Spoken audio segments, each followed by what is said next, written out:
as we feel differently based on the new habits or choices that we're creating, nothing is, in my opinion, as motivating as that. I don't care who's telling me how great they feel doing what they're doing. The most motivating thing to me has ever been when I feel differently.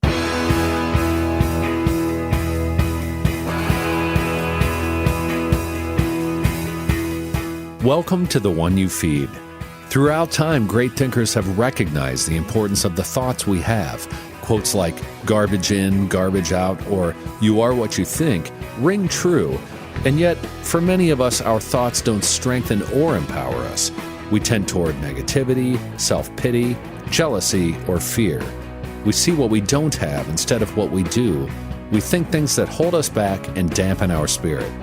But it's not just about thinking. Our actions matter. It takes conscious, consistent, and creative effort to make a life worth living. This podcast is about how other people keep themselves moving in the right direction, how they feed their good wolf. Thanks for joining us.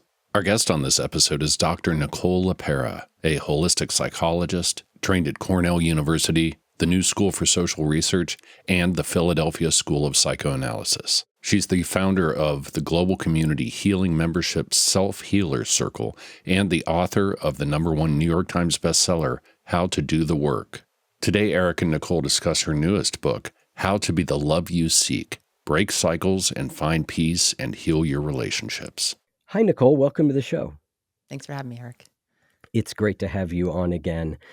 We're going to be discussing your latest book, which is called How to Be the Love You Seek, Break Cycles, Find Peace, and Heal Your Relationships.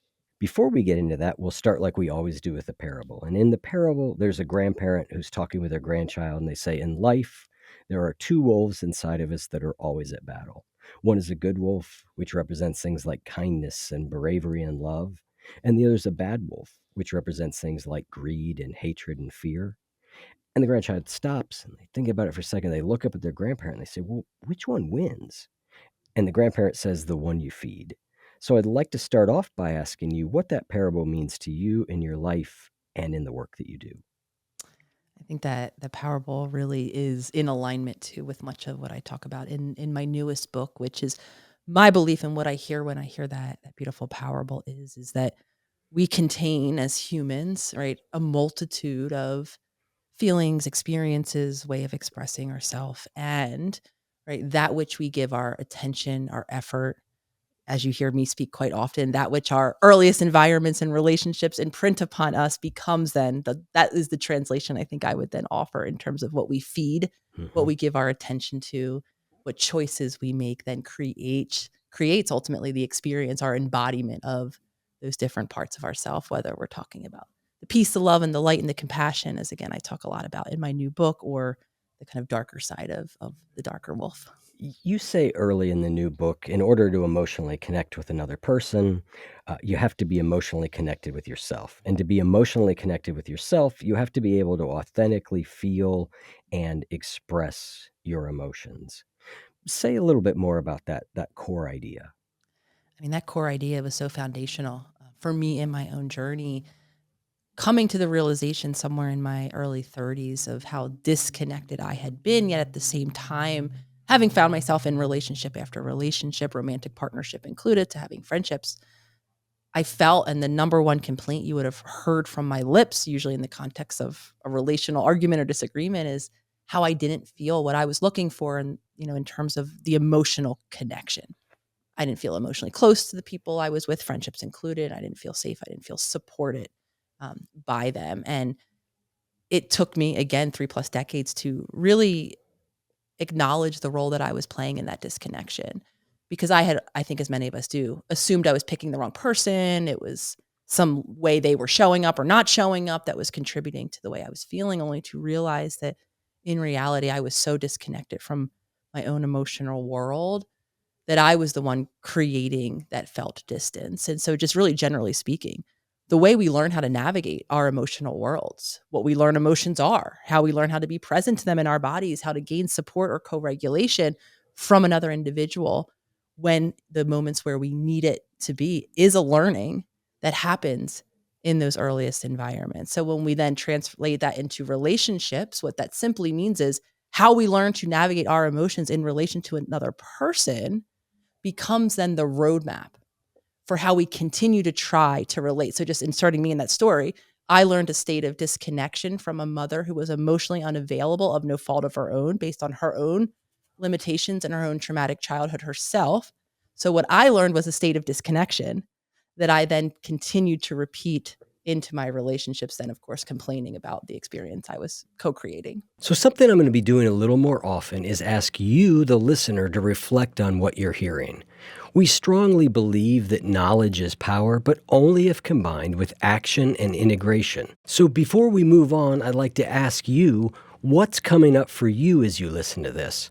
Are there any things you're currently doing that are feeding your bad wolf that might make sense to remove? Or any things you could do to feed your good wolf that you're not currently doing? So if you have the headspace for it, I'd love if you could just pause for a second and ask yourself, what's one thing I could do today or tonight to feed my good wolf? Whatever your thing is, a really useful strategy can be having something external, a prompt or a friend or a tool that regularly nudges you back towards awareness and intentionality. For the past year, I've been sending little good wolf reminders to some of my friends and community members. Just quick little SMS messages 2 times per week that give them a little bit of wisdom and remind them to pause for a second and come off autopilot. If you want, I can send them to you too. I do it totally for free and people seem to really love them. Just drop your information at oneyoufeed.net/SMS and I can send them to you. It's totally free, and if you end up not liking the little reminders, you can easily opt out. That's oneyoufeed.net/SMS, and now back to the episode. It's so interesting, at least in my experience, how much of an ongoing process that is, right? Like, I mean, I got sober at 24 and was forced to take a pretty hard look at myself when I had a divorce at 28, which also caused me to do so. And so at that age, I very quickly saw like that a lot of the problems in relationships were mine.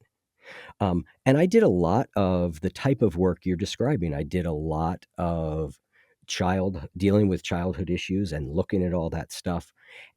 And, things got better.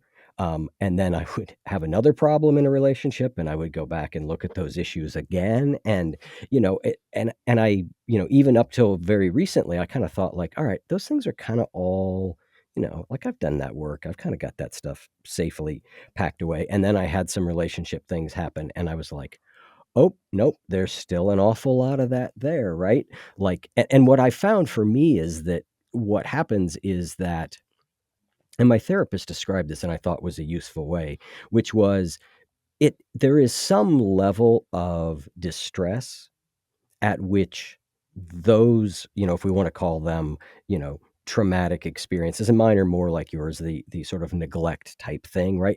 That there's some level of distress in which those things will always come up. But that the work that you've done over your time is that you've just increased that level. You're able to handle more and more distress and remain sort of, for lack of a better word, in your adult self.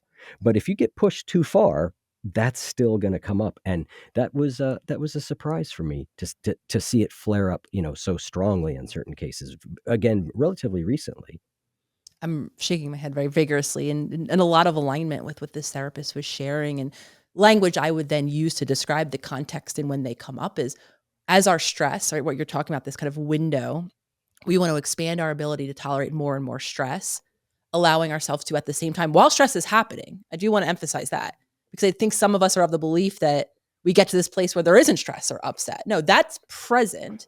Yep. And what is also present at that time is a grounded state of what we could call responsiveness, right? Our ability to decide, to choose, to be intentional about how we act. So what we do want to expand, like your wise therapist acknowledged, is our window of tolerance, or the amount of stress that we can tolerate without falling back into those habitual reactions. Because in childhood, we were very adaptive, attuned creatures with the same nervous system that we have now, that is attuned to the environment, needing to co-regulate with the environment, that has then learned how to adapt to that environment.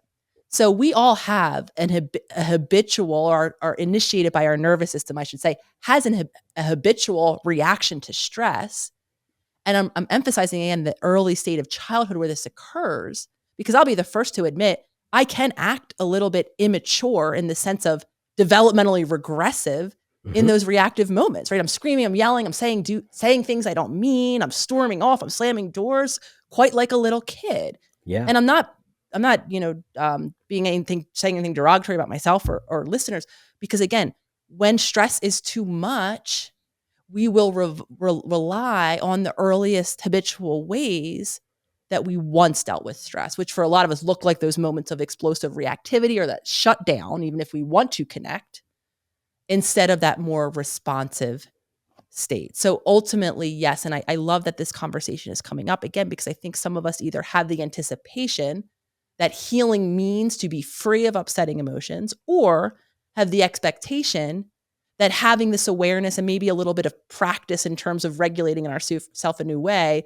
that will erase all of Hmm. these habitual patterns, which is why I love the science of things, and I very much map it onto neurophysiological or biological habits and Okay. patterns that are quite literally wired into us. So if you are listening and you have those expectations, those might be creating a whole lot of more complicated suffering in an already difficult journey, though it is absolutely possible because we can change. We can wire new habits and patterns. Those neurophysiological pathways can be created at any time, regardless of our age, our biological Yeah. age. So I want to emphasize that reality too. While it's hard to change can absolutely Yeah. happen at any age. Absolutely. I mean, I think I always say that's the good news and the bad news about change. The Right. good news is you absolutely can change. And the Mm. bad news is it tends to take a lot of repetitions, right? It tends to take, it tends to take time. As you were talking, I was also thinking a little bit about the idea of sometimes viewing healing as in a binary, like either I'm healed or I'm not, right? Which is not a very helpful framework, right? That at least it hasn't been for me. It's a I can look back and be like, well, the person I was 25 years ago, I am radically different than that person, you know, but I'm still healing, right? And there are days that are better than others. And I love what you say about the neurobiology of it, because when I mentioned getting divorced at 28, when I started doing this childhood work, it was known as inner child work. And a lot of the language around it was extraordinarily cringy to me. It just was. Yeah. I just had a hard time with it.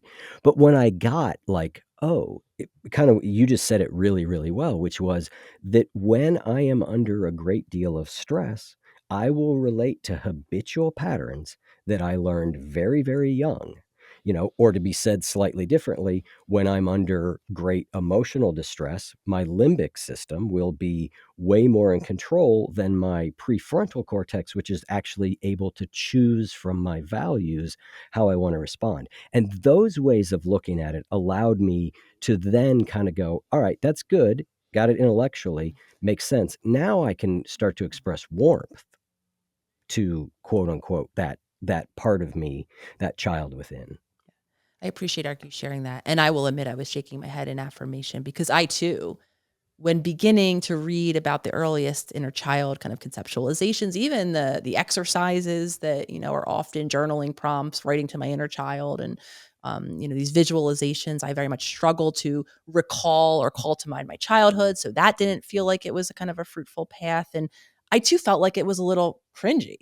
And I've heard from a lot of members in the community who have mentioned a almost an intentional commitment. I think this is another group of us where we do not want to. We kind of affirm ourselves that we are not going to look back to that childhood. It was too painful. And then of course, I think there's the group of us that are like, well, why do I need to? Right? I'm Hmm. now decades beyond that. So I think understanding, as you were able to do and share with us here, and as I kind of talk about understanding the impact that our childhood has, even if we don't want to look back, we are still creating and recreating our past experiences more often than not, specifically within our relationships, our patterns, the ways we show up well into our adulthood. And another thing I just want to touch into, because it's so important and so wise, there is a drastic difference between knowing this information, hearing this, information that you and I are talking about, that you share weekly on your podcast, that is now in the pages of this book, if you choose to purchase it or what have you. That is different, right? Knowing is a separate step. I actually break those down into two steps of change. having new information, maybe even a new awareness about ourselves, maybe even seeing the old habit or pattern that I'm recreating is that first step. Foundationally important, allows me to get to that second step. Equally important, which is embodying. So now we're talking about, especially when we're talking about emotions and emotional regulation and the immature ways that many of us have habitually learned to navigate our emotions, we are now talking about embodying new choices, integrating our nervous system and our physical body that houses the emotions. And that window that we were sharing about earlier of stress tolerance is an embodied practice of stressing our body out little by little, and of intentionally then teaching ourselves or helping our body come back in to calm regulation. I emphasize that point because I think a lot of us get stuck in that abyss. And I worked with a lot Yeah. of clients who had so much of that awareness. Oh, I know I'm almost torturing myself daily as I'm watching myself not be able to break those habits and patterns. And we won't be able to break them unless we create a new habit and pattern, which is an embodied action. Yeah. And that, I think there's a really key thing in there, because I talk a lot about, knowledge is power, but only if it's followed by like integration and action. But you have a step in there that I think is important, right? That I'm often not hitting on directly. And it was after I sort of read your book and went back through it again that I really sort of was like, I think that what you're saying here, and it makes a lot of sense, because I would say that, obviously the theme of the book is that, you've got to connect with yourself, and that our earliest relationships, influence that. But I would say that the next biggest thing I took away from the book was that learning to regulate our nervous system is a really important piece to actually be able to apply these things, right? That if I am, even if I know the idea, if I am severely dysregulated, I can't apply it, no matter how much I want, right? And so, your book really focuses on that aspect a lot.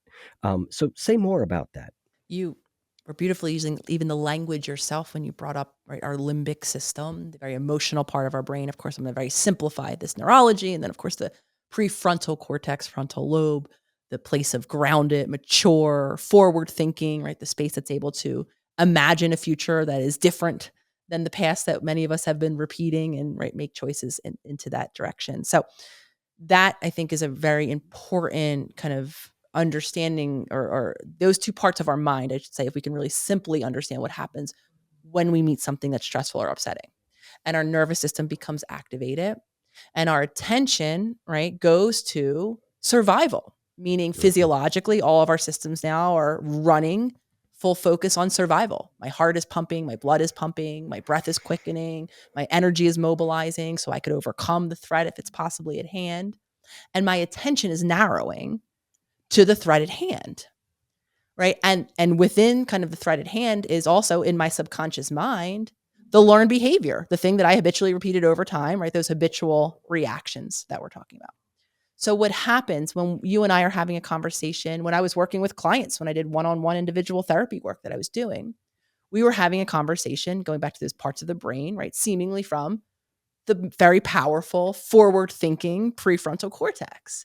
And then as stress happens outside the office door, right, as activation and my body gets stimulated, and then my focus goes right back to whatever is immediately at hand, meaning I lost focus of the conversation. I lost the intention of the new future action that I want to repeat. And for a lot of us, we lose the ability because we are too overwhelmed in that moment. And now our body is operating solely based on our survival, because what it thinks is happening, even if what we're navigating is, say, an interpersonal conflict, an argument between me and someone else, what our body thinks is happening is a moment of life or death survival. Mhm. So, right, thinking about a future and trying something new in this moment is going to be the farthest thing that Yeah. our body is going to instruct us to do, which is why we continue, maybe some of us even shamefully. I can admit, I can almost be hovering above myself in some moments. And I watch myself say something I don't mean. I watch myself do something I don't mean to do. And it's almost like I'm hovering, like, no, Yeah. don't do that. Right. And then we feel guilty. We feel Mhm. shameful. We feel broken. We wonder why we can't create change. And because literally we do lose access to the idea to create change. And then many of us to the resources or the ability Yeah. to create change because we've become overwhelmed. And of course, we're not going to be able to make a new choice because newness is only more stress to my already overwhelmed nervous system in that moment. Yep. And so, would you say that a key piece of this then is learning to regulate our nervous system in moments of more minor stress, right? Because obviously, I think we all know the experience of, like, you're told, we're all told, like, well, when you're really upset, take a few deep breaths. And I'm Right. not saying that's not good. Of course it is, right? But if I haven't practiced that as a skill, right, it's when I'm at a 10, it really it's like, it's like bringing, as they used to say, like a knife to a gunfight, right? Like, it just isn't going to work, right? So trying it maybe when I'm at a 4. And I think the first indirect step, right, to get to that place of Hmm. even answering the question when, right? When do I practice? I would make a case that there's two steps in Hmm. terms of our nervous system and the work that will translate then to these responsive moments that many of us are looking to create. And the first step I would say is a daily commitment to just reconnecting with our body and our nervous system cues in particular. Noticing, just stand, and even as you're listening right now to me talk, right? If I were to just ask you, right, to just tune into your body while you're listening to me talk right now and just do a quick scan from top to bottom, maybe noticing the tension in your muscles. Are you holding? Is there clenching? Is there areas of constriction and tightness? Or do your muscles feel more or less, at ease, ready to mobilize you into action should you need it? Or do you feel so depleted of energy and your muscles feel so weak and they couldn't carry you into action if you needed it? Maybe noticing your breath. Our breath is another marker of the amount of stress our body is under. Are you able to breathe deep and evenly and calmly from your belly? Are you holding your breath? Is your breath really quick and is it shallow? Your heart rate, again, that kind of shifts in tandem with our breath and our energy system, right? With our heart rate elevating sometimes as we become more stressed or more upset. So these are markers. The more consistently I'm connected to my body, which for a lot of us, for me, the focal point, my number one commitment for probably about the first 6 to maybe even 12 months of my healing journey, every day I wrote in my journal and committed throughout the day to not doing all of these tools that, I talk about daily. My only intention was be present in my body. Take the focus away from worrying about other people, take the focus away from endlessly thinking about myself and analyzing myself, and just learn how to refocus my attention on my body.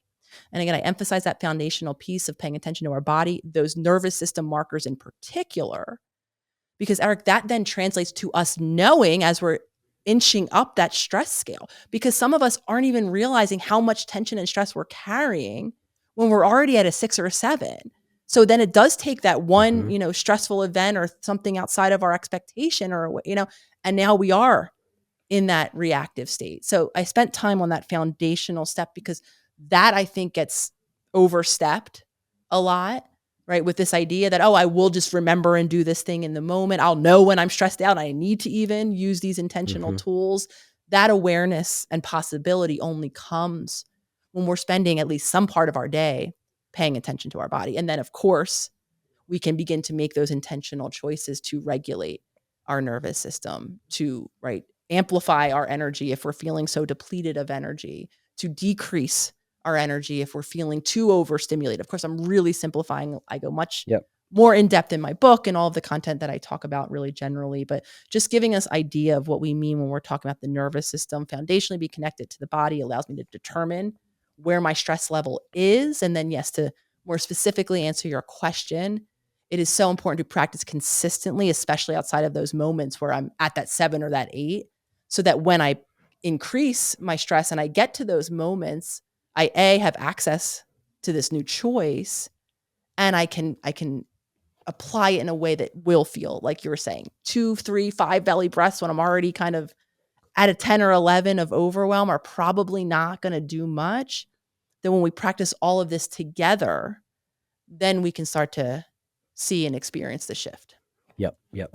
And I do think that there's a lot of really important points in what you just said, and I think it's also important to recognize that, because what I do see happen sometimes is we wait until these really difficult moments to practice. It doesn't work, And then we assume that none of these practices work. We give up on the Yes. method, right? Because we're like, well, I did what they said and it didn't work, right? And so Yes. I think that's the bigger danger, obviously, than the fact that the breaths didn't calm you down in that situation. The bigger one is that you Mhm. abandon believing there is a way to get there. And I think I want to emphasize that danger because I think for many of us, that just either creates or contributes to and strengthens a feeling and a belief that many of us have within us around powerlessness. And I Hmm. think that becomes really when we do, have those moments and the things that people are telling us don't work and they don't work for us. For a lot of us, this is just further confirmation, right? Of how nothing may, right? We go right to that place of, well, nothing is going to Hmm. work, right? There's Yep. something inherently broken or different about me that it's not working for me, yet it's working for all these people. And now before I know it, I feel more helpless, Yeah. feel more powerless. So I appreciate you speaking to that, because again, and I'm always the first to admit, I'm never going to, sell someone a magic elixir because I've yet to find it myself, and I'm Right. always going Right. to be the first to acknowledge the reality of the repetition that is needed, of what, it really does take. And I will be the first to acknowledge right here, right now that, one, two small practices, 5 deep belly breaths here and there really are going to be limited Yep. unless we kind of look at the whole picture. And when we do, I mean, then the amount of change, in my opinion, is incredible, is life changing. Yeah, I have a program called Habits That Matter, and the core idea is that we can use the science of behavior change to optimize for wisdom rather than just productivity or efficiency. But the heart of the program is really this idea of little by little, a little becomes a lot. Like that's the whole Yep. thing. And but little by little, little by infrequent doesn't do it, right? I mean, it really has to be this, not that we don't, I'm not saying like you just every single time you practice without ever missing. I just mean that these things add up over time. They really do. And so, but it's not the way most of us orient towards change. We orient towards the epiphany, or we orient towards the scene in the movie where the person has an insight and then, you know, a minute later in the movie they have a brand new life, right? Like whereas it's, those of us that I think have spent a lot of time around this world know that like, well, that's, pretty rare. I want to also speak to you acknowledging, right, that there will be times when we don't maybe keep our Yeah. commitment, stay in creation or maintaining maintenance of the new habit. And I would make a case that not only is that inevitable, and again, Yeah. we're somewhat indirectly, and if not directly, talking about our nervous system. I'll offer Hmm. right here because our nervous system, while it is why it is wired to create and allow us to create an incredible amount of opportunity, difference, evolution, it does perceive and experience newness as stressful inherently. Yeah. So inherently, even if, right, we could kind of acknowledge, say like, oh, well, these habits are objectively, beneficial to me, doesn't matter to my nervous system because they're still simply new and therefore stressful. So I can make a case that, again, this is kind of what we were talking about when we began our conversation. Those habits, the habitual way we've been living, habits exist outside of these emotionally reactive moments. I mean, habits carry us through our day, from the way we Yep. care for our physical body to the emotional habits, as we were talking about then. We have habits in all of these areas. So when we go to change a habit, right, it is going to probably result in us not just keeping that commitment or that new choice consistently over time. We will probably fall back, typically when stress is high, into those old habits. And what I see those kind of backslides or whatever we want to call those moments where I'm not continuing forward in creation of new habits, I see those moments as a beautiful opportunity to create or over time that contribute, I should say, to the rebuilding of self-trust. Because I can't tell you how many, whether it was days I stopped habits that I knew were beneficial to me. And I think this is another piece that, as I'm saying, and I want to voice here as well, as we feel differently based on the new habits or choices that we're creating, nothing is, in my opinion, as motivating as that. I don't care who's telling me how great they feel doing what they're doing. The most motivating thing to me has ever been when I feel differently. Yep. right? When I have started to care for my body in a new way that has allowed me to get my sleep in order, or I'm eating nutrient dense foods. And so now I have a contrast. Oh my gosh, I have more energy. Oh my gosh, I can think clearer, right? Now I feel what those old habits, and I can feel the contrast in those new habits. So now it doesn't matter who I read that tells me that these new habits are Yep. beneficial to me, because now I have that contrast to compare. Yep. So I'm saying that to say, I can't tell you how many times I've fallen off of habits, even ones that I've known. I have the data in my own lived experience that these work. I've Yep. fallen off for days. I've fallen off for weeks. Furkan can acknowledge, I probably, complain to him when I'm in busy seasons. Sometimes I can fall off for a long period of time. One habit, two habits. I only do kind of one thing and I forget everything Mm-hmm. else in the morning. And what Yep. that has done, the opportunity, what I'm sharing then is to re-engage habits once we've fallen off the wagon, however long that wagon might have been, Yep. is an opportunity, in my opinion, to rebuild that trust.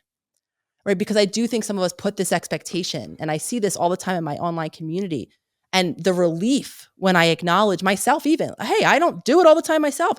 The relief is palpable, because I Yep. think a lot of us put this expectation that we do it perfectly. The second we know we need to create a new habit, we consistently engage this habit, even Yep. if it's logically appropriate for us, because now why wouldn't we, right? And we create all of these shameful experiences around the natural difficulty of creating a new habit, which is why I'm always the first to say, throw out that expectation of perfection.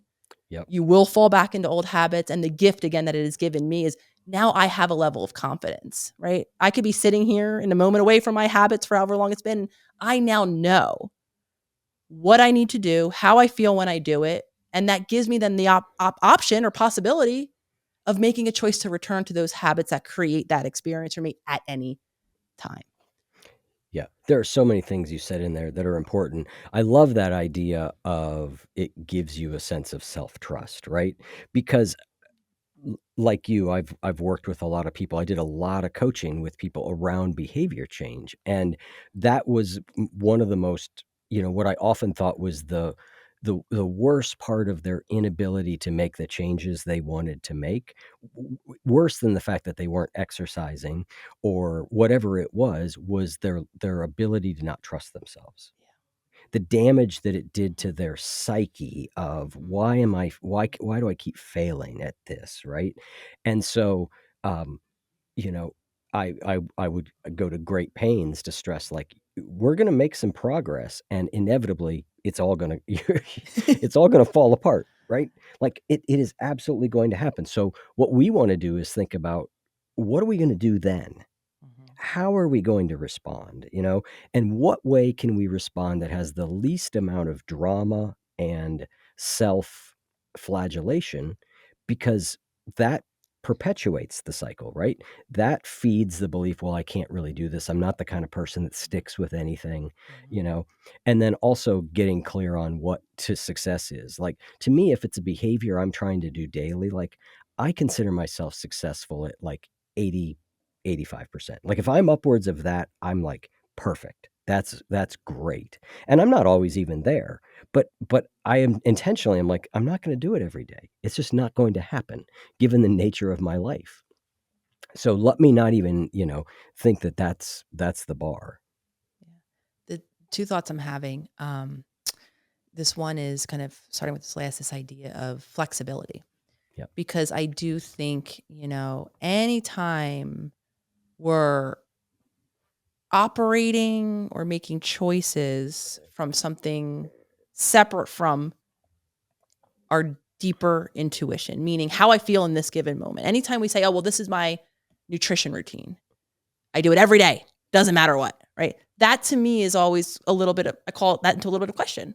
Well, what about the days where your body needs more of something or less of something else, right? So then is there one Mm-hmm. program that applies to every day with all the different hormonal, seasonal, energetic shifts Mm-hmm.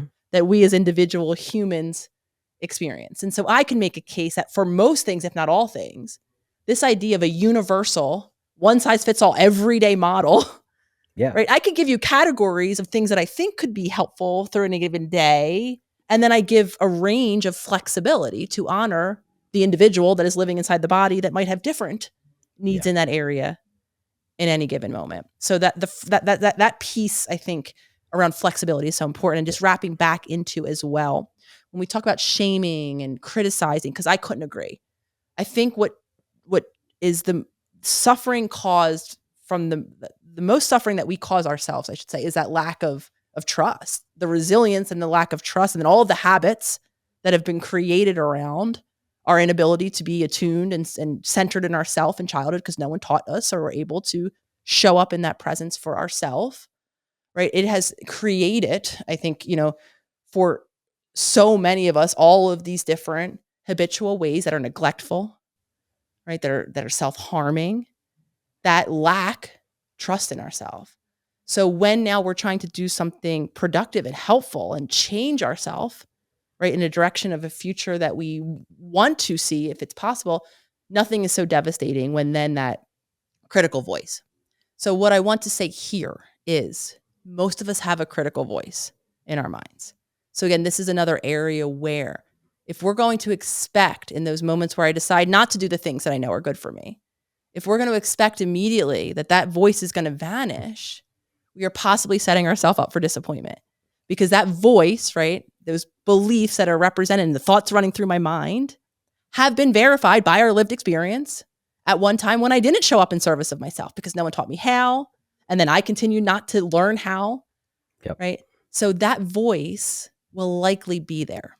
The most empowering choice we can make in that moment when we notice that voice and how much attention we're paying to that voice is how much attention we choose to continue to give to that voice. So what I want to say here in practicality is if in those moments where we're beating ourselves up, whether it's because we missed habits that we want to create or whatever the reason may be, the voice may come, probably will come. Doesn't mean anything shameful about you in that moment, just means it's the practice voice that's usually there to narrate this particular type of event. You can empower yourself in that moment by noticing the voice and by removing your focus and paying attention to anything else, to your breath, to what's happening in the moment. But the less we give attention to that voice, the less now moving forward we're going to continue to strengthen it. Because again, I think this is another area where we expect immediate results. Oh, I'm going to change my belief overnight. And so those thoughts are going to go away. I'm going to immediately feel different. And when that doesn't happen, this stuff must not work. When in reality, right, these are the practical behind the scenes steps. It works, but not immediately overnight. It works in those moments when I remove my focus of attention from that thought so that over time that neural network weakens. It happens then when I consistently now fire up a new thought that can begin to plant itself as a new belief, in addition to not just awareness and thought, like we were talking about earlier, when I embody new choices that now are in alignment with the feelings that go in attachment, right, with that belief. So now I'm creating the story of when change happens, absolutely somewhere down the line, but it's not going to happen immediately. That voice isn't going to vanish. So I just like to give the practical application of how we then get there. Yep. That's great. I'd like to turn a little bit and talk about, we talked on a little bit about it, this embodied self idea, but you make a point in the book, and it's a good one, that sometimes our thoughts are driven by our nervous system, right? There's the popular psychology idea of cognitive behavioral therapy says, right, that my thoughts cause emotions. And I think we all can see examples of where that is true, right? There are times I have a thought and it is a thought that is distressing, and after I have it, I suddenly feel bad, right? So that seems obvious. But I think what is less obvious, but equally true, is that our emotions or our nervous system drive thoughts. To say this practically, right? Like, I didn't sleep well last night.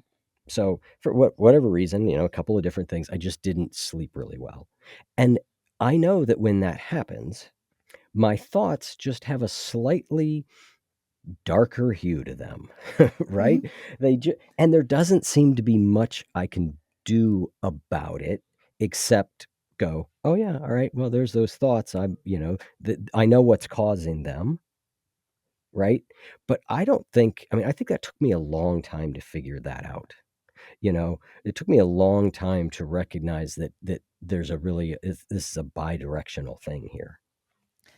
It took, and is still taking, in my opinion, this obviously isn't a statement on my field, it is taking quite some time, even I think for the field of clinical psychology itself, Yep. to evolve that framework, because that is not what I had been taught when I was actively in Right. my program. It very much was, while my program wasn't just focused solely on CBT or cognitive behavior as the gold standard. I went to a program in New York, so I learned interpersonal therapy and other types of modalities. So thankfully, it wasn't as limited, Yep. though even at that time, there was little, if any, talk of the body outside of the fact that, yes, we have a nervous system. It connects our brain and our spinal cord. And really, that's all you have to know about that.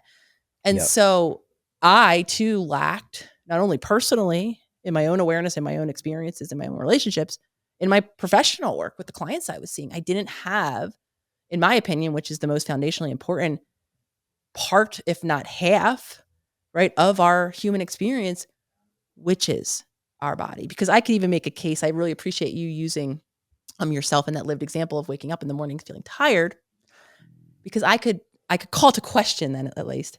It's like the chicken or the egg thing. Which came first?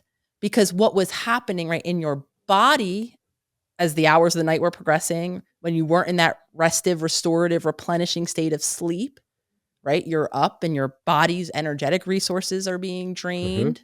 So you woke up in a state, in a Mm-hmm. physiological state, Yeah. that we could then say, now that we acknowledge that it's not just the mind, the brain That's sending right. instructions down and we don't just march along. Our body is equally sending, actually, our nervous system has more nerves that send information from our periphery to our brain, from our body to our brain, to simplify it, Yep. than from our brain to our body. So to me, that indicates the importance and the sheer mass amount of this information that my brain is considering. So now back to you in the morning, your brain and your mind was getting physiological information. So it could be then said that your thoughts were dark in reflection of the state of your body. Absolutely. Overstressed, under-resourced, right? And so similar. And that, I think, is the case that very few of us are aware is happening all the time. So, listener, consider this your halfway through the episode integration reminder. Remember, knowledge is power, but only if combined with action and integration. It can be transformative to take a minute to synthesize information rather than just ingesting it in a detached way. So, let's collectively take a moment to pause and reflect. What's your one big insight so far, and how can you put it into practice in your life? Seriously, just take a second, pause the audio, and reflect. It can be so powerful to have these reminders to stop and be present, can't it? If you want to keep this momentum going that you built with this little exercise, I'd encourage you to get on our Good Wolf Reminders SMS list. I'll shoot you 2 texts a week with insightful little prompts and wisdom from podcast guests. They're a nice little nudge to stop and be present in your life. And they're a helpful way to not get lost in the busyness and forget what is important. You can join at oneyoufeed.net/SMS, and if you don't like them, you can get off the list really easily. So far, there are over 1,172 others from the One You Feed community on the list, and we'd love to welcome you as well. So head on over to oneyoufeed.net/SMS, and let's feed our good wolves together. I mean, the mystery to me, when I started to try and unravel this personally, now I've been talking about these things for a decade with people, so I've got a lot of hearing it, right? But what used to puzzle me was the idea that depression was always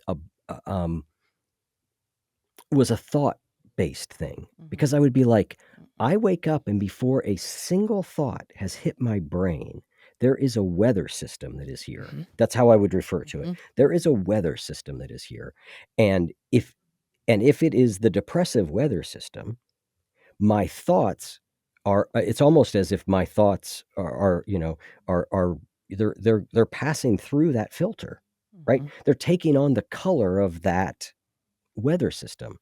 And, you know, and again, I think these things, I think that there's a cyclical relationship between all these things. They feed on each other, Yes. right? So a Mhm. thought causes a feeling, then a feeling Mhm. causes a thought. And I mean, and untangling it almost seems impossible and not necessarily even important to do. So talk to me about how you think about this idea, specifically when it comes to working with those difficult um, emotional states that then color everything else, or those difficult physical states that then color everything else. When we have the right? Information, even our personal awareness that this is what's happening, right? That our body is having sensory, sensational experiences, physiological experiences, and then all of that information is traveling to our mind. In my opinion, that's a big significant piece of the journey for a lot of us, because in there for so many of us might hold the explanation with why I'm experiencing what I'm experiencing. So now I can relieve myself of the shame, right? Oh, Hmm. my nervous system is dysregulated. I'm overwhelmed. I'm returning to these old, just tying all these concepts together, immature ways of being, or I'm just showing up in these roles. I don't know who I am in my relationships. Oh, it makes sense. It's hard to change. Oh, I'm not broken, right? Hmm. That I think for a lot of us is incredibly, I think, relieving, healing, and an important and necessary part of the experience. Understanding again too that our body is foundationally playing a role specifically around our emotions, then outside of just having this information gives us then the space for these embodied choices. Because to think, and just tying it again to the concepts of my book, right, to be able to think in collaboration with someone else, meaning to hold space for their perspectives, their wants, their needs, right? That all takes a actual state of nervous system activation to be able to be open and receptive to whether it's someone else or the world around us. Because when we are in that state of activation, when we're feeling stressed by whatever the threat is, right? Again, that narrowing of focus that I mentioned at the beginning impacts our ability to think or care about anyone's perspective outside of our own, which is why a lot of us act in very shameful, hurtful ways, because we are only focused on our survival. Right. So when we're talking about, again, how important and foundational nervous system and the body work is, especially on emotions and our ability to connect with our emotions and therefore to connect with other people in relationships on emotions, we are talking about our body needing to be in an open and receptive state to do that. One where I can be open and present to my emotions, where they're not overwhelming me and causing me to go into those reactive states, where I'm grounded and present. One that I can be aware of, again, how my body is doing so I can intentionally help it navigate through stress or through upset. And then one where I can then be open to sharing or to attuning and connecting with another individual. And without our nervous system playing a role to either facilitate all of that or to prevent all of that, it is playing that foundational of a role, because we can't, right, think a new thought. We can't have a grounded thought. We can't shift perspective or care about anyone's thoughts, let alone their emotions, Yep. if our nervous system isn't allowing us. Yep. That makes a lot of sense. You talk about different types of consciousness in the book. You sort of talk about body, mind, and heart consciousness. Um, and this is more a theoretical question, and then I'd like to get into the practical aspects of it. But I more and more start to wonder if, when we talk about mind and body, or we talk about different types of consciousness, or we talk about thoughts and emotions, we're separating apart something that isn't inherently, in essence, one thing, I love this. right? So, That it I mean, and it can be helpful, like we know scientific reductionism can say it can be helpful to mhm. take things apart, but there's something happening in totality of the wholeness of it. And I more and more I'm like, well, I never see a thought without an emotion and vice versa, right? Like Yes. they don't travel apart. Mhm. They're always together. So, either they're really good friends or are they kind of the same thing, right? I'm smiling ear to ear because there's, when we think about kind of in our human experience, let me start at the most global, right? Our human experience. And for a very long time, I would have, right, defined, I mean, even I think we've struggled with this, what Descartes, however many years ago, right, said, I think, therefore I am. Hmm. We've all kind of conceptually been trying to figure out, right, what is it that makes us human? And for a very long time, we emphasize, right, thought, and all of the mind, the mental Hmm. faculties, our brain in action of, right, mental faculties is mind. So we thought, oh, okay, that's what makes us human, right? And now, right, we're starting to enter in, or re-enter, I should say, because again, the body and work and awareness of the body and many of the tools aren't new. They are grounded in really ancient wisdom. Yep. We're kind of returning back, in my opinion, to the body.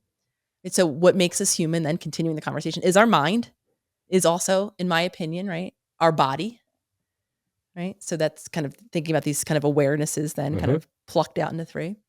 And then what makes us human, right? I could, and this goes into how I would even define holistic. You would hear me using similar language that I'm using right now. I would make a case that there is another less definable, maybe I should say less measurable, visible.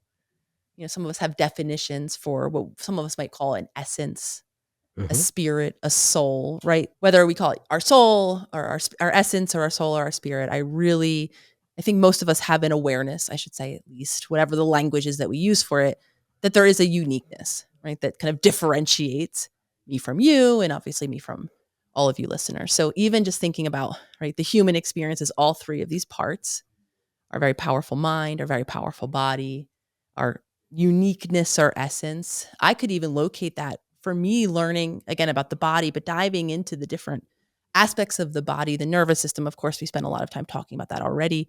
Though learning for me about the heart and all of the Mhm. beautiful and I think groundbreaking research that heart math puts out in terms of the energetic power of the heart. For me, if I were to locate as the scientist, I'd like to see where this essence or this soul or spirit would reside, right? Understanding, at least my understanding is that we are an energetic creature, right? I would kind of locate that in the heart. So thinking about these layers or Mhm. aspects of consciousness, then as I map them onto the book, couldn't agree with you more. It is conscious awareness, right? In the most expansive sense that then allows us to be mind conscious or conscious of the stories or narratives, interpretations running through our mind, allows us to be body conscious or aware of the sensations and physiological shifts of our body. And Mhm. then within that state of consciousness, we can also then be heart conscious or aware specifically of the feelings and sensations. And for a lot of us, messages that we can receive from our heart. So for me, those kind of three parts are really, I couldn't agree more, Eric. We are an integrated. So when we rely or over rely or leave out any of those aspects of our being or any of those practices when we're healing, I do think that's why a lot of us aren't able to feel the impact of the work that we're doing and why many of us continue to walk around not feeling fully grounded, fully whole, fully ourself because one aspect of our being, I think for most of us at least is left out of our Yep. daily equation, if you will.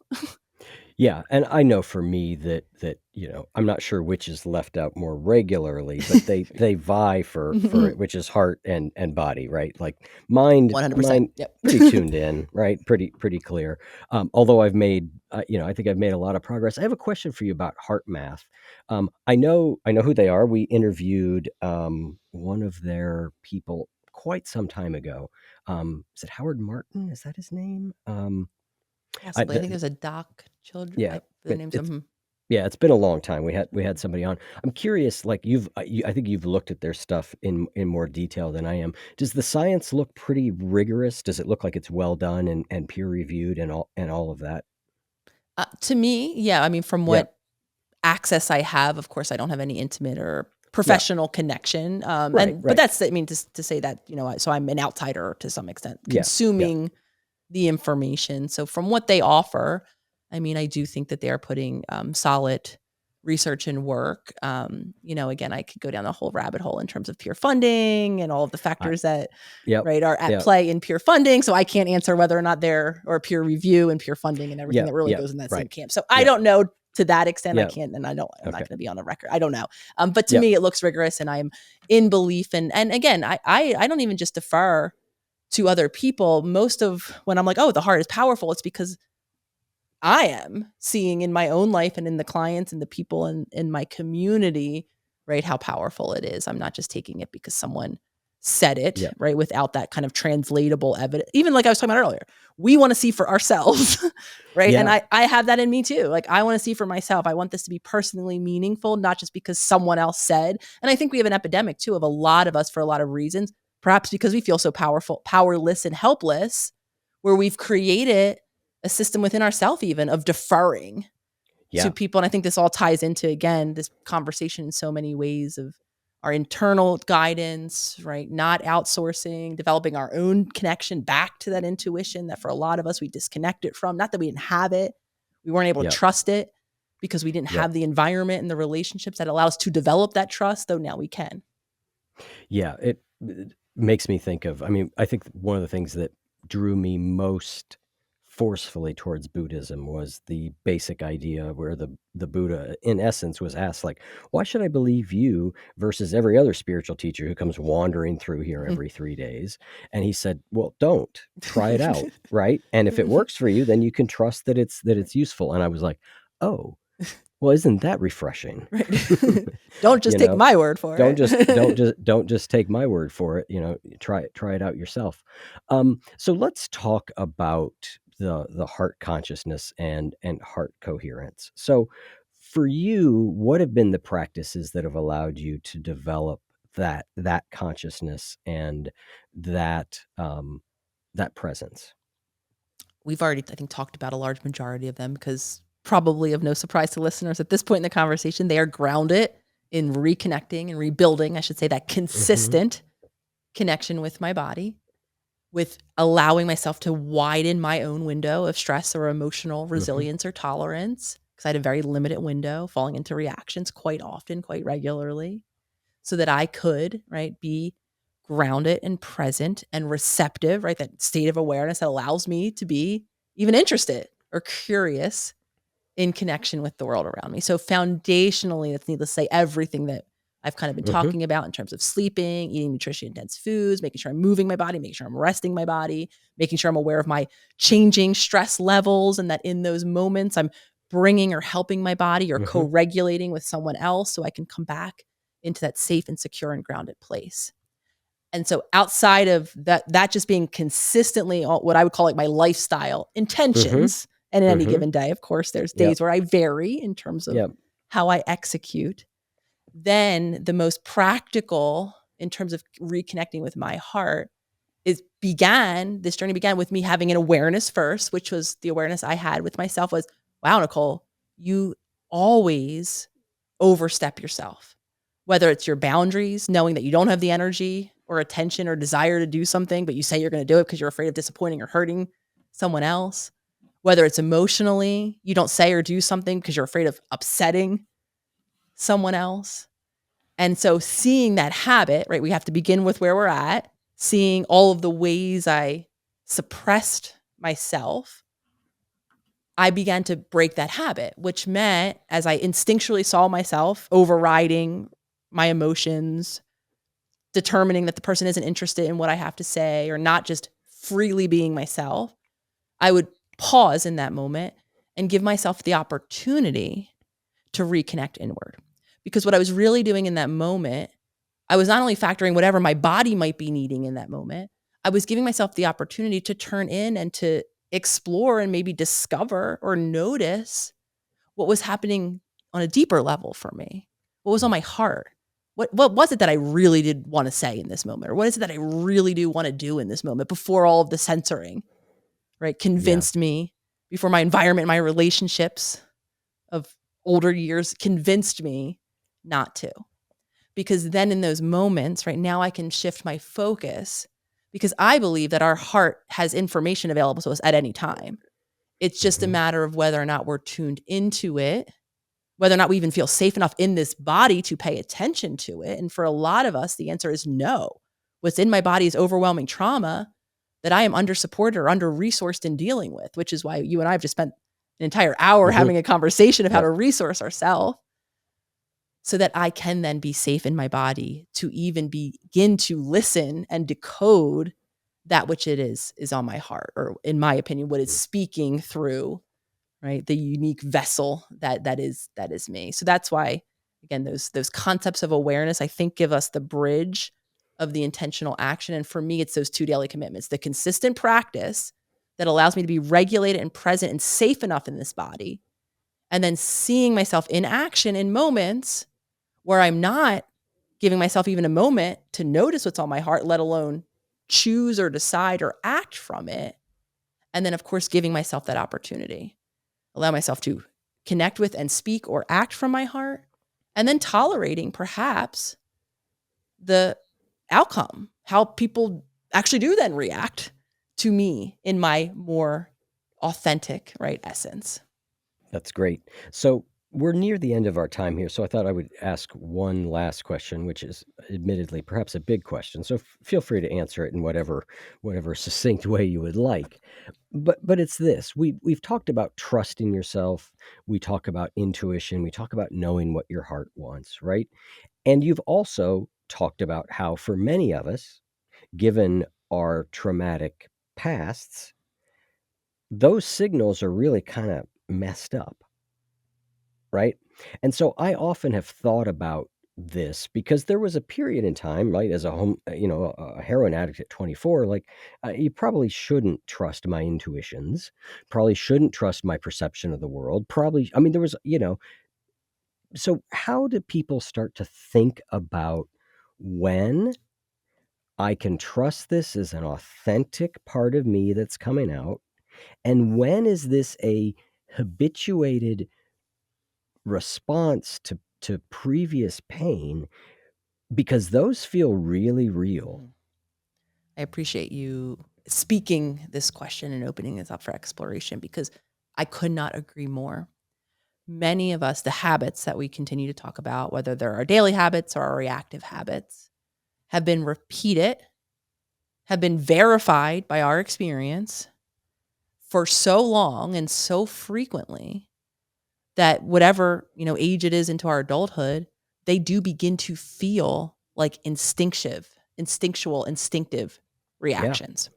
Because, I mean, if I really want to simplify it, we have not yet started to pay attention to everything that's happening beneath the iceberg, I think is an analogy many of us Hmm. maybe are familiar with, or behind the scenes of those reactions, right? We're not paying attention to the habitual nature of our interpretations or our narratives or the stories. We're not paying attention to all of those physiological shifts and changes, many of which are very consistent, the emotional state or climate of our Hmm. body. Some of it becomes a resting state of the same emotional salience Yep. or feeling, right? And we're not paying attention to everything then that contributed to what feels instinctual because we didn't see that, yes, a thing happened, but my body started to shift in terms of its physiology. At that same time, then my mind picking up on that shift started to interpret what is happening. And then I tune in somewhere along as I was sharing, hovering mid reaction or somewhere after the Hmm. fact. So, of course, I'm not able to separate out. And it feels like, oh, well, this is just what I felt in the moment. So I just spoke or did right Hmm. from my instincts.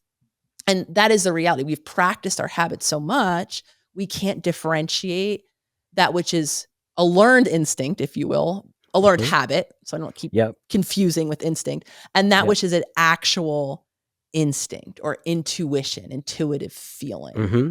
Yep. And so the way we know, while I can't give an exact rubric or formula, like this type of thing would fall into the bucket of it, we know because what intuitions aren't, let's start there, they're not repetitive, right? They're not consistently the same over time, right? What they Hmm. are a lot of times are springs of insight, right? Something that pops into our head, right? An idea that just comes to mind of a different maybe feeling or sensation, not one that we're feeling each day, every day, right? Where we're feeling always tightness and constriction. Maybe we feel a lightness or an ease in one moment, right? That could be a marker of something coming from intuition because intuition isn't consistent. It's not the same day in and day out because it is evolving and responding to the changing scenarios internally or our internal landscape and our external landscape.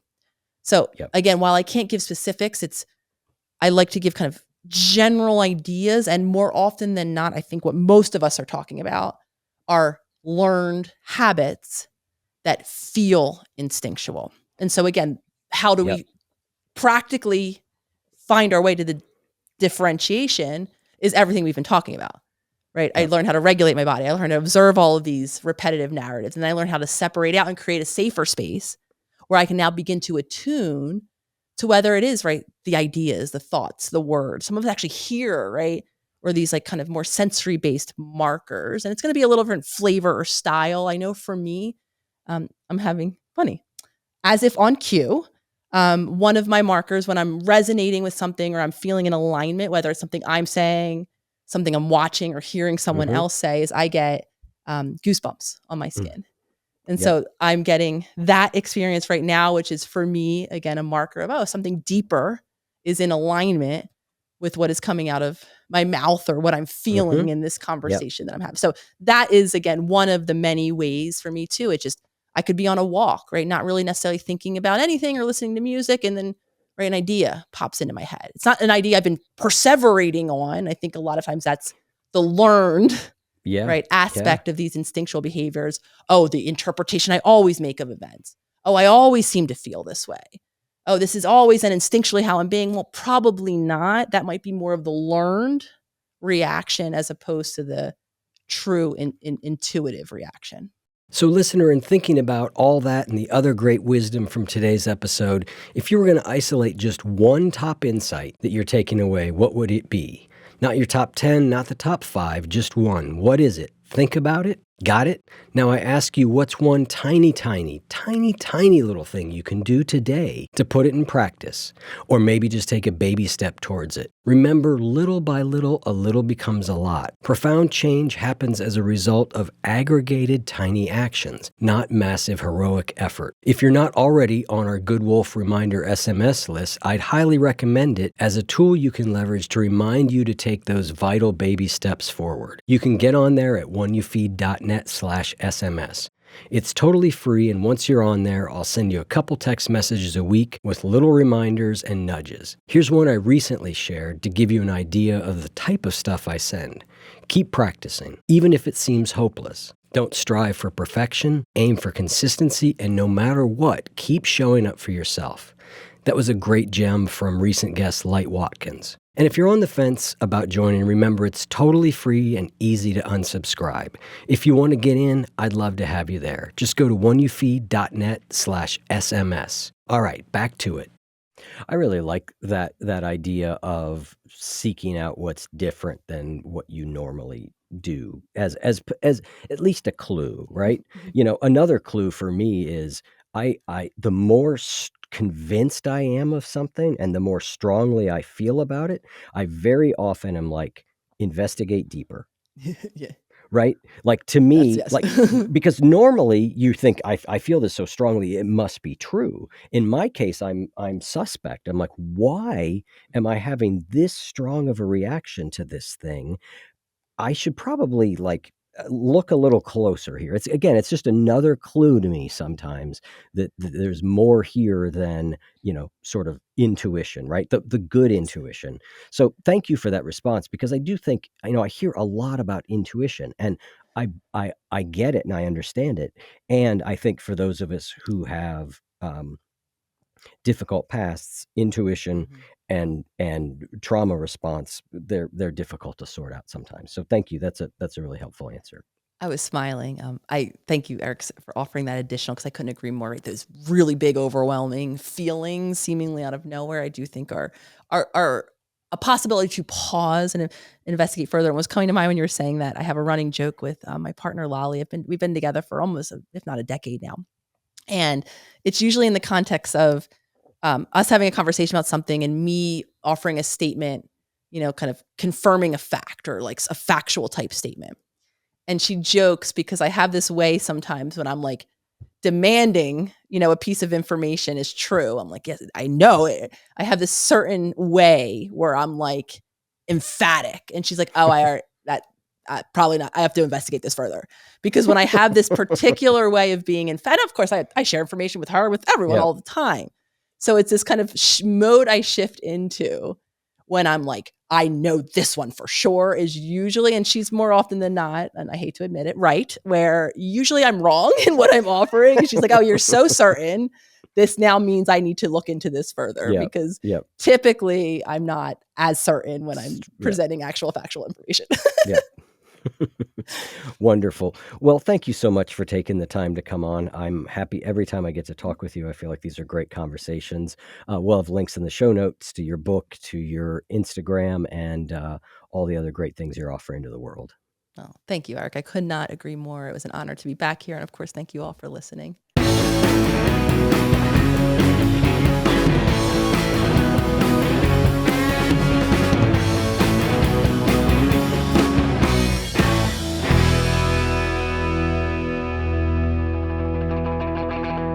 If what you just heard was helpful to you, please consider making a monthly donation to support the One You Feed podcast. When you join our membership community with this monthly pledge, you get lots of exclusive members-only benefits.